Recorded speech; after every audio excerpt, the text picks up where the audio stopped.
আমি ঈশ্বরের নামে শপথ করিতেছি যে বিধি দ্বারা স্থাপিত ভারতের সংবিধানের প্রতি আমি অকৃত্রিম নিষ্ঠা ও আনুগত্য পোষণ করিব।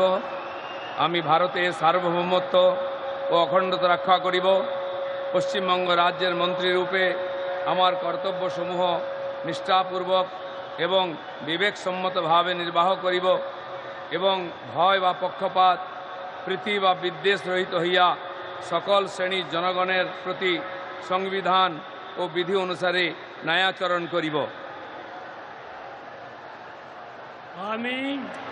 আমি শ্রী দিলীপ কুমার ঘোষ ঈশ্বরের নামে শপথ করিতেছি যে পশ্চিমবঙ্গ রাজ্যের মন্ত্রীরূপে যে কোনো বিষয় যাহা আমার বিবেচনার জন্য আনিত হইবে বা আমি জ্ঞাত হইব, তাহা ওই মন্ত্রীরূপে আমার কর্তব্যসমূহের যথাযথ নির্বাহের জন্য যেরূপ আবশ্যক হইতে পারে তদ্ব্যতি রেখে আমি প্রত্যক্ষ বা পরোক্ষভাবে কোনো ব্যক্তি বা ব্যক্তিগণের নিকট জ্ঞাপন করিব না বা প্রকাশ করিব না।